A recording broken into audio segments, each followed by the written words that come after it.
Bug. Do you know what? I say that all the time, but I don't even really know if I'm saying it correctly, if I'm honest. I believe that that's how we say good morning in German. Somebody will probably come on and be like, no, that's not right. Hello, good morning. How are you all? Coming to you from sunny Melbourne at 8:17 a.m. So, I am supposed to have a client right now, but they have not shown up, which is completely understandable. At the moment, everybody's kind of, all over the place, and that's totally fine. So what I'm going to talk about is something that I'm asked about a lot in private consultation, and it's when our children can do something by themselves that they've done a million times before, that we've seen them do, like dressing themselves or finding their own pants or sitting at the table and eating their breakfast. When we know they can do those things, but they insist that we need to help them or do it for them. So let's talk about that. With a child with pathological demand avoidance or PDA, it's important to remember that a lot of the behaviour that is a byproduct of what's going on in here, a form of communication, is driven by anxiety. Now, this is why I encourage people to see neurodivergence, any kind of neurodivergence, whether it's autism, ADHD, PDA, as an identity and a culture rather than a medical diagnosis. And the reason for this is because when we understand a neurodivergence as a type of person, then we understand that it changes all of the time, it fluctuates all of the time. So if I was to come at PDA from a medical perspective, I might read the characteristics and expect to see those characteristics in a person with a PDA profile all of the time. Hi Fiona. But we know that that's not the case because the characteristics fluctuate in PDA dependent on our anxiety. So there will be days where I can happily follow direction, comply with people's requests of me when I'm in the flow, when I'm happy, when I'm the least anxious. But if I'm having a moment or a day or a week where, can you hear those birds? They are so beautiful, but so distracting.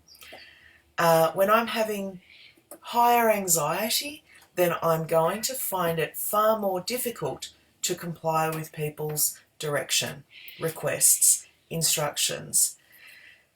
Now, the reason for that is because we know that in a PDA brain, our neurobiological process is that the threat response will be activated and our fight, flight, freeze or fawn will be in play. Now, the threat response, or the amygdala, or the part of our brain that responds to our environment, takes in the information and decides how much of a threat it is,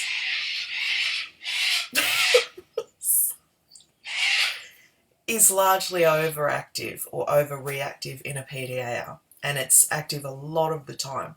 So if I'm already anxious, then my flight, fight, freeze, fawn, my threat response is activated already.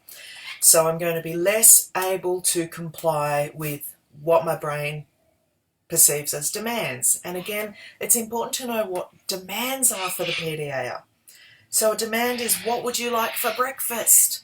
A demand is any request for us to give off information that we haven't decided to give you. It's, have a look at this, or what do you want to watch on TV, or can you get your pants on, or would you like to go to school today, or how was your day today? It's not just instructions, it's not just that, it's also implied demands. So knowing that there are expectations, knowing that at 6 o'clock I'm expected to put the dishes away, I'm going to become more and more anxious around that time if I'm already anxious, and I'm probably going to use strategies to not do that, which are both conscious and unconscious. So this, our threat response, when we're in front of a tiger, will signal to our body, fight, flight, freeze or fawn. It's going to tell you to run, to get out of the way, or it's going to tell you to freeze and not move, or anything, any of the other responses. Similarly, for the PDAer, sometimes the strategies that we use to avoid demands are part of our neurobiological process. So it's the same as if we're standing in front of a tiger. So our brain will still tell our body what to do to get out of doing this thing. Now, let's talk about what this is supposed to be about when our PDAers tell us they need help for things we know they can do themselves. So control is an economy for the PDAer. So when we say, I need help to put my pants on, or you do it, you put my pants on, Mum, often our response will be, what? You can do it yourself. I've seen you do this a million times. Why can't you do it yourself? And of course, we have seen them do it a million times. We know they can do it themselves. They know they can do it themselves. However, in that moment, if the anxiety is elevated or escalated or activated, hi Lindsay, it's so nice to have you here. I feel like I should be tapping when I see my tapping friends join.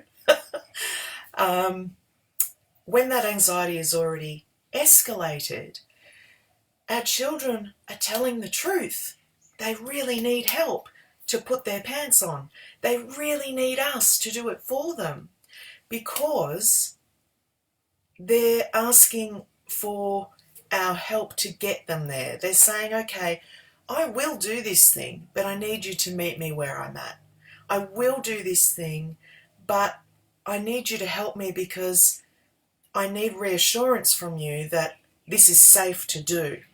So we're actually using a strategy to help us do what you've asked us to do. It's not to control you, but, well, I guess in a way it is, because what we're also saying is, okay, I'm giving up some of my control in this moment to be able to achieve this thing you've asked me to do, that my brain is receiving as a demand. Therefore, please would you also give up some of your control and meet me halfway. So it's teamwork. It's a collaboration rather than an instruction, and you're up here and I'm down here. So whilst most parents might be given the advice from their professionals, no, don't fall for that. You be the boss, you be in charge, you're the parent. If they ask you to do things, don't you do it. Don't enable them. I'd like to challenge that and say you actually are enabling them for success. You're helping your child to do the thing that they find really, really hard, because they're not actually saying, oh no, you're going to do that for me and I'm going to control you. They're saying, okay, yes, I'm going to try my hardest to do this thing. Can you please help me? Can you meet me where I'm at and help me to do this thing? Does anybody have any questions before I finish up? I think we might have a little bit of lag, but maybe not. I hope you've enjoyed my distracting, very loud birds in the background. That is, I believe, a cockatiel making that sound. God love them. They drop nuts and all sorts of things all over our car. Thank you so much. Do you know what? Now, I wish I knew how to pronounce your name. Last time I said Sayeded, and then I went away and thought, I said that so quickly, I didn't even pay attention to whether I was pronouncing it right. Is it Sayeded or Sayeded? Feel free to send me a message and let me know, because I hope I'm getting it right. I love seeing you here, and thank you for your lovely feedback. I'm going to shoot off now. My 22-year-old daughter is flying home from the UK tomorrow, finally, and she's going into, I was correct, she's going into quarantine for 14 days. So we've got some big stuff going on. How do I cope with the isolation order for COVID-19 if my PDA demands I go walk outside every day somehow? Oh yeah, Brian, that's hard, isn't it? I hadn't even thought, I haven't had a PDA response. I've been happy to comply. My brain's been really happy to comply.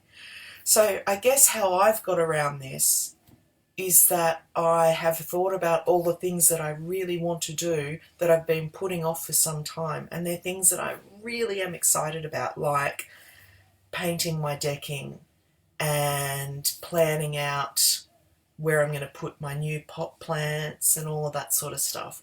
So maybe I wonder if you'd be open to the possibility of coming up with a project that's fun and exciting,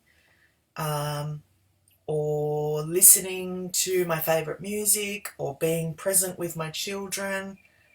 Yeah, I've just my brain's managed to get around the self-isolating factor.